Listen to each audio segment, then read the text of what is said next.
السلام علیکم۔ حدیث میں ہے کہ ہر آدمی کے ساتھ ایک فرشتہ اور ایک شیطان پیدا ہوتا ہے۔ فرشتہ اس کو خیر کا مشورہ دیتا ہے اور شیطان شر کا حکم دیتا ہے۔ اسی کو عوام الناس ہمزاد کہتے ہیں، ورنہ اس کے علاوہ ہمزاد کا کوئی شرعی ثبوت نہیں، سوائے ایک ہمزاد کے بقیہ ہمزاد اور ابلیس سب کے سب جہنمی ہیں۔ البتہ وہ ہمزاد جو اللہ تعالیٰ کے نبی صلی اللہ علیہ وسلم کی بارگاہ میں حاضر ہوا تھا، وہ نبی کریم صلی اللہ علیہ وسلم کی صحبت کی برکت سے مسلمان ہو گیا تھا، وہ جہنمی نہیں ہے۔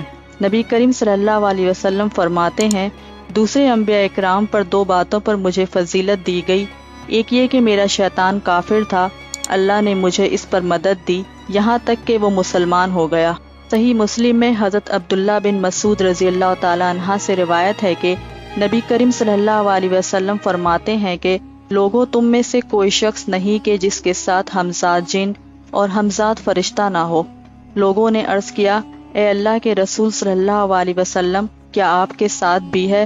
ارشاد فرمایا کہ ہاں، میرے ساتھ بھی ہے، لیکن اللہ تعالیٰ نے میری مدد فرمائی اور وہ ہمزاد شیطان مسلمان ہو گیا، لہٰذا وہ مجھے سوائے بھلائی کے کچھ نہیں کہتا۔